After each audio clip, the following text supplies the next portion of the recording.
ಇವತ್ತು ಸಿದ್ದರಾಮಯ್ಯ ಅವರ ಅಧಿಕೃತ ನಿವಾಸಕ್ಕೆ ಹೋಗಿ ಮಲ್ಲಿಕಾರ್ಜುನ್ ಖರ್ಗೆ ಅವರು ಭೇಟಿಯಾದ್ರು, ಮಾತುಕತೆ ನಡೆಸಿದ್ರು.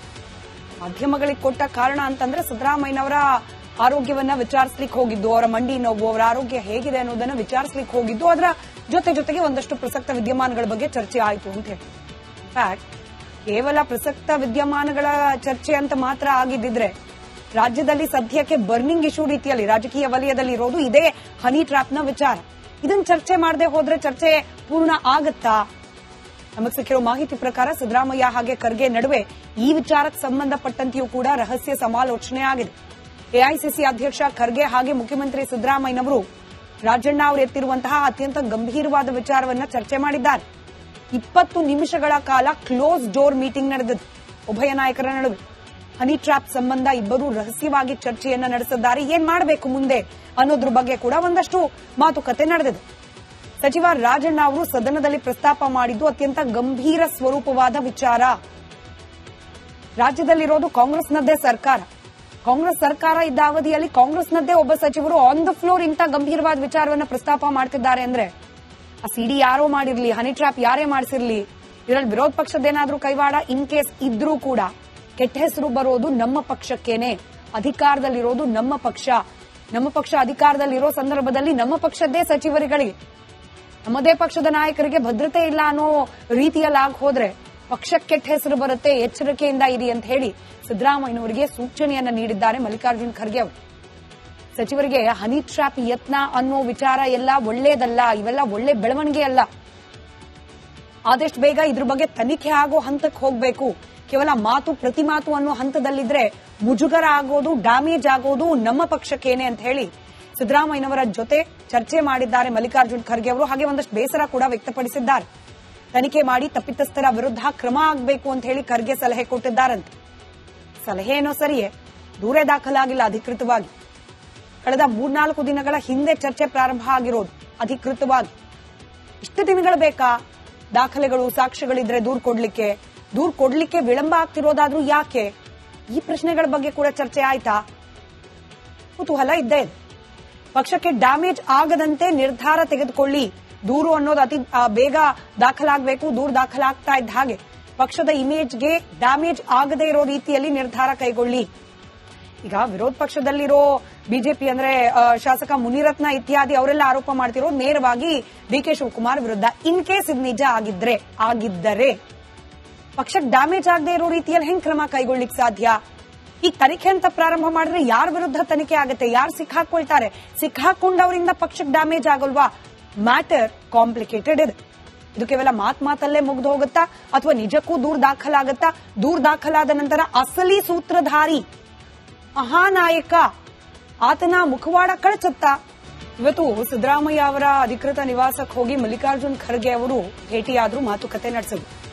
ಮಾಧ್ಯಮಗಳಿಗೆ ಕೊಟ್ಟ ಕಾರಣ ಅಂತಂದ್ರೆ ಸಿದ್ದರಾಮಯ್ಯನವರ ಆರೋಗ್ಯವನ್ನ ವಿಚಾರಿಸಲಿಕ್ಕೆ ಹೋಗಿದ್ದು, ಅವರ ಮಂಡಿ ನೋವು, ಅವರ ಆರೋಗ್ಯ ಹೇಗಿದೆ ಅನ್ನೋದನ್ನ ವಿಚಾರಿಸಲಿಕ್ಕೆ ಹೋಗಿದ್ದು. ಅದರ ಜೊತೆಗೆ ಒಂದಷ್ಟು ಪ್ರಸಕ್ತ ವಿದ್ಯಮಾನಗಳ ಬಗ್ಗೆ ಚರ್ಚೆ ಆಯಿತು ಅಂತ ಹೇಳಿ. ಇನ್ಫ್ಯಾಕ್ಟ್ ಕೇವಲ ಪ್ರಸಕ್ತ ವಿದ್ಯಮಾನಗಳ ಚರ್ಚೆ ಅಂತ ಮಾತ್ರ ಆಗಿದ್ದಿದ್ರೆ ರಾಜ್ಯದಲ್ಲಿ ಸದ್ಯಕ್ಕೆ ಬರ್ನಿಂಗ್ ಇಶ್ಯೂ ರೀತಿಯಲ್ಲಿ ರಾಜಕೀಯ ವಲಯದಲ್ಲಿ ಇರೋದು ಇದೇ ಹನಿ ಟ್ರ್ಯಾಪ್ನ ವಿಚಾರ. ಇದನ್ನ ಚರ್ಚೆ ಮಾಡದೆ ಹೋದ್ರೆ ಚರ್ಚೆ ಪೂರ್ಣ ಆಗತ್ತಾ? ನಮಗೆ ಸಿಕ್ಕಿರೋ ಮಾಹಿತಿ ಪ್ರಕಾರ ಸಿದ್ದರಾಮಯ್ಯ ಹಾಗೆ ಖರ್ಗೆ ನಡುವೆ ಈ ವಿಚಾರಕ್ಕೆ ಸಂಬಂಧಪಟ್ಟಂತೆಯೂ ಕೂಡ ರಹಸ್ಯ ಸಮಾಲೋಚನೆ ಆಗಿದೆ. ಎಐಸಿಸಿ ಅಧ್ಯಕ್ಷ ಖರ್ಗೆ ಹಾಗೆ ಮುಖ್ಯಮಂತ್ರಿ ಸಿದ್ದರಾಮಯ್ಯನವರು ರಾಜಣ್ಣ ಅವರು ಎತ್ತಿರುವಂತಹ ಅತ್ಯಂತ ಗಂಭೀರವಾದ ವಿಚಾರವನ್ನ ಚರ್ಚೆ ಮಾಡಿದ್ದಾರೆ. 20 ನಿಮಿಷಗಳ ಕಾಲ ಕ್ಲೋಸ್ ಡೋರ್ ಮೀಟಿಂಗ್ ನಡೆದಿದೆ ಉಭಯ ನಾಯಕರ ನಡುವೆ. ಹನಿ ಟ್ರ್ಯಾಪ್ ಸಂಬಂಧ ಇಬ್ಬರು ರಹಸ್ಯವಾಗಿ ಚರ್ಚೆಯನ್ನ ನಡೆಸಿದ್ದಾರೆ. ಏನ್ ಮಾಡಬೇಕು ಮುಂದೆ ಅನ್ನೋದ್ರ ಬಗ್ಗೆ ಕೂಡ ಒಂದಷ್ಟು ಮಾತುಕತೆ ನಡೆದಿದೆ. ಸಚಿವ ರಾಜಣ್ಣ ಅವರು ಸದನದಲ್ಲಿ ಪ್ರಸ್ತಾಪ ಮಾಡಿದ್ದು ಅತ್ಯಂತ ಗಂಭೀರ ಸ್ವರೂಪವಾದ ವಿಚಾರ. ರಾಜ್ಯದಲ್ಲಿರೋದು ಕಾಂಗ್ರೆಸ್ನದ್ದೇ ಸರ್ಕಾರ. ಕಾಂಗ್ರೆಸ್ ಸರ್ಕಾರ ಇದ್ದ ಅವಧಿಯಲ್ಲಿ ಕಾಂಗ್ರೆಸ್ನದ್ದೇ ಒಬ್ಬ ಸಚಿವರು ಆನ್ ದ ಫ್ಲೋರ್ ಇಂಥ ಗಂಭೀರವಾದ ವಿಚಾರವನ್ನ ಪ್ರಸ್ತಾಪ ಮಾಡ್ತಿದ್ದಾರೆ ಅಂದ್ರೆ ಆ ಸಿಡಿ ಯಾರೋ ಮಾಡಿರ್ಲಿ, ಹನಿ ಟ್ರ್ಯಾಪ್ ಯಾರೇ ಮಾಡಿಸಿರ್ಲಿ, ಇದರಲ್ಲಿ ವಿರೋಧ ಪಕ್ಷದ್ದೇನಾದ್ರೂ ಕೈವಾಡ ಇನ್ ಕೇಸ್ ಇದ್ರೂ ಕೂಡ ಕೆಟ್ಟ ಹೆಸರು ಬರೋದು ನಮ್ಮ ಪಕ್ಷಕ್ಕೇನೆ. ಅಧಿಕಾರದಲ್ಲಿರೋದು ನಮ್ಮ ಪಕ್ಷ ಅಧಿಕಾರದಲ್ಲಿರೋ ಸಂದರ್ಭದಲ್ಲಿ ನಮ್ಮ ಪಕ್ಷದ್ದೇ ಸಚಿವರುಗಳಿಗೆ, ನಮ್ಮದೇ ಪಕ್ಷದ ನಾಯಕರಿಗೆ ಭದ್ರತೆ ಇಲ್ಲ ಅನ್ನೋ ರೀತಿಯಲ್ಲಿ ಆಗಿ ಹೋದ್ರೆ ಪಕ್ಷಕ್ಕೆ ಕೆಟ್ಟ ಹೆಸರು ಬರುತ್ತೆ, ಎಚ್ಚರಿಕೆಯಿಂದ ಇರಿ ಅಂತ ಹೇಳಿ ಸಿದ್ದರಾಮಯ್ಯನವರಿಗೆ ಸೂಚನೆಯನ್ನ ನೀಡಿದ್ದಾರೆ ಮಲ್ಲಿಕಾರ್ಜುನ್ ಖರ್ಗೆ ಅವರು.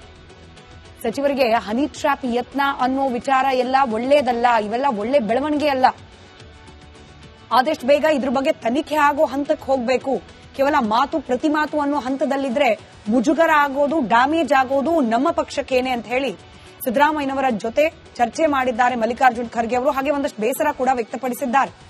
ತನಿಖೆ ಮಾಡಿ ತಪ್ಪಿತಸ್ಥರ ವಿರುದ್ಧ ಕ್ರಮ ಆಗಬೇಕು ಅಂತ ಹೇಳಿ ಖರ್ಗೆ ಸಲಹೆ ಕೊಟ್ಟಿದ್ದಾರಂತೆ. ಸಲಹೆ ಏನೋ ಸರಿಯೇ, ದೂರೇ ದಾಖಲಾಗಿಲ್ಲ ಅಧಿಕೃತವಾಗಿ. ಕಳೆದ 3-4 ದಿನಗಳ ಹಿಂದೆ ಚರ್ಚೆ ಪ್ರಾರಂಭ ಆಗಿರೋದು ಅಧಿಕೃತವಾಗಿ. ಇಷ್ಟು ದಿನಗಳು ಬೇಕಾ ದಾಖಲೆಗಳು, ಸಾಕ್ಷ್ಯಗಳಿದ್ರೆ ದೂರ್ ಕೊಡ್ಲಿಕ್ಕೆ ವಿಳಂಬ ಆಗ್ತಿರೋದಾದ್ರೂ ಯಾಕೆ? ಈ ಪ್ರಶ್ನೆಗಳ ಬಗ್ಗೆ ಕೂಡ ಚರ್ಚೆ ಆಯ್ತಾ? ಕುತೂಹಲ ಇದ್ದೇ ಇದೆ. ಪಕ್ಷಕ್ಕೆ ಡ್ಯಾಮೇಜ್ ಆಗದಂತೆ ನಿರ್ಧಾರ ತೆಗೆದುಕೊಳ್ಳಿ. ದೂರು ಅನ್ನೋದು ಅತಿ ಬೇಗ ದಾಖಲಾಗಬೇಕು. ದೂರು ದಾಖಲಾಗ್ತಾ ಇದ್ದ ಹಾಗೆ ಪಕ್ಷದ ಇಮೇಜ್ಗೆ ಡ್ಯಾಮೇಜ್ ಆಗದೇ ಇರೋ ರೀತಿಯಲ್ಲಿ ನಿರ್ಧಾರ ಕೈಗೊಳ್ಳಿ.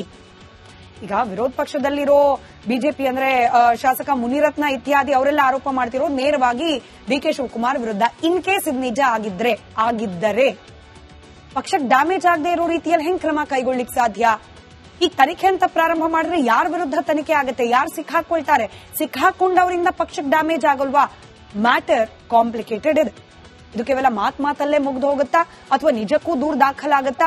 ದೂರು ದಾಖಲಾದ ನಂತರ ಅಸಲಿ ಸೂತ್ರಧಾರಿ ಮಹಾನಾಯಕ ಆತನ ಮುಖವಾಡ ಕಳಚುತ್ತಾ? ಇವತ್ತು ಸಿದ್ದರಾಮಯ್ಯ ಅವರ ಅಧಿಕೃತ ನಿವಾಸಕ್ಕೆ ಹೋಗಿ ಮಲ್ಲಿಕಾರ್ಜುನ್ ಖರ್ಗೆ ಅವರು ಭೇಟಿಯಾದ್ರು, ಮಾತುಕತೆ ನಡೆಸಿದ್ರು. ಮಾಧ್ಯಮಗಳಿಗೆ ಕೊಟ್ಟ ಕಾರಣ ಅಂತಂದ್ರೆ ಸಿದ್ದರಾಮಯ್ಯನವರ ಆರೋಗ್ಯವನ್ನ ವಿಚಾರಿಸಲಿಕ್ಕೆ ಹೋಗಿದ್ದು, ಅವರ ಮಂಡಿ ನೋವು, ಅವರ ಆರೋಗ್ಯ ಹೇಗಿದೆ ಅನ್ನೋದನ್ನ ವಿಚಾರಿಸಲಿಕ್ಕೆ ಹೋಗಿದ್ದು. ಅದರ ಜೊತೆಗೆ ಒಂದಷ್ಟು ಪ್ರಸಕ್ತ ವಿದ್ಯಮಾನಗಳ ಬಗ್ಗೆ ಚರ್ಚೆ ಆಯಿತು ಅಂತ ಹೇಳಿ. ಇನ್ಫ್ಯಾಕ್ಟ್ ಕೇವಲ ಪ್ರಸಕ್ತ ವಿದ್ಯಮಾನಗಳ ಚರ್ಚೆ ಅಂತ ಮಾತ್ರ ಆಗಿದ್ದಿದ್ರೆ ರಾಜ್ಯದಲ್ಲಿ ಸದ್ಯಕ್ಕೆ ಬರ್ನಿಂಗ್ ಇಶ್ಯೂ ರೀತಿಯಲ್ಲಿ ರಾಜಕೀಯ ವಲಯದಲ್ಲಿ ಇರೋದು ಇದೇ ಹನಿ ಟ್ರ್ಯಾಪ್ನ ವಿಚಾರ. ಇದನ್ನ ಚರ್ಚೆ ಮಾಡದೆ ಹೋದ್ರೆ ಚರ್ಚೆ ಪೂರ್ಣ ಆಗತ್ತಾ? ನಮಗೆ ಸಿಕ್ಕಿರೋ ಮಾಹಿತಿ ಪ್ರಕಾರ ಸಿದ್ದರಾಮಯ್ಯ ಹಾಗೆ ಖರ್ಗೆ ನಡುವೆ ಈ ವಿಚಾರಕ್ಕೆ ಸಂಬಂಧಪಟ್ಟಂತೆಯೂ ಕೂಡ ರಹಸ್ಯ ಸಮಾಲೋಚನೆ ಆಗಿದೆ. ಎಐಸಿಸಿ ಅಧ್ಯಕ್ಷ ಖರ್ಗೆ ಹಾಗೆ ಮುಖ್ಯಮಂತ್ರಿ ಸಿದ್ದರಾಮಯ್ಯನವರು ರಾಜಣ್ಣ ಅವರು ಎತ್ತಿರುವಂತಹ ಅತ್ಯಂತ ಗಂಭೀರವಾದ ವಿಚಾರವನ್ನ ಚರ್ಚೆ ಮಾಡಿದ್ದಾರೆ. 20 ನಿಮಿಷಗಳ ಕಾಲ ಕ್ಲೋಸ್ ಡೋರ್ ಮೀಟಿಂಗ್ ನಡೆದಿದೆ ಉಭಯ ನಾಯಕರ ನಡುವೆ. ಹನಿ ಟ್ರ್ಯಾಪ್ ಸಂಬಂಧ ಇಬ್ಬರು ರಹಸ್ಯವಾಗಿ ಚರ್ಚೆಯನ್ನ ನಡೆಸಿದ್ದಾರೆ. ಏನ್ ಮಾಡಬೇಕು ಮುಂದೆ ಅನ್ನೋದ್ರ ಬಗ್ಗೆ ಕೂಡ ಒಂದಷ್ಟು ಮಾತುಕತೆ ನಡೆದಿದೆ. ಸಚಿವ ರಾಜಣ್ಣ ಅವರು ಸದನದಲ್ಲಿ ಪ್ರಸ್ತಾಪ ಮಾಡಿದ್ದು ಅತ್ಯಂತ ಗಂಭೀರ ಸ್ವರೂಪವಾದ ವಿಚಾರ. ರಾಜ್ಯದಲ್ಲಿರೋದು ಕಾಂಗ್ರೆಸ್ನದ್ದೇ ಸರ್ಕಾರ.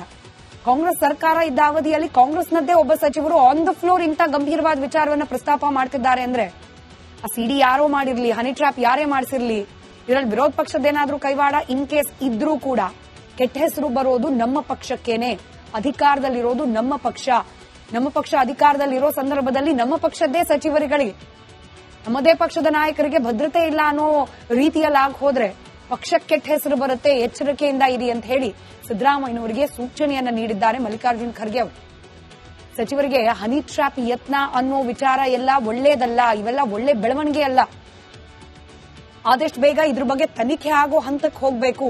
ಕೇವಲ ಮಾತು ಪ್ರತಿ ಮಾತು ಅನ್ನೋ ಹಂತದಲ್ಲಿದ್ರೆ ಮುಜುಗರ ಆಗೋದು, ಡ್ಯಾಮೇಜ್ ಆಗೋದು ನಮ್ಮ ಪಕ್ಷಕ್ಕೇನೆ ಅಂತ ಹೇಳಿ ಸಿದ್ದರಾಮಯ್ಯನವರ ಜೊತೆ ಚರ್ಚೆ ಮಾಡಿದ್ದಾರೆ ಮಲ್ಲಿಕಾರ್ಜುನ್ ಖರ್ಗೆ ಅವರು. ಹಾಗೆ ಒಂದಷ್ಟು ಬೇಸರ ಕೂಡ ವ್ಯಕ್ತಪಡಿಸಿದ್ದಾರೆ.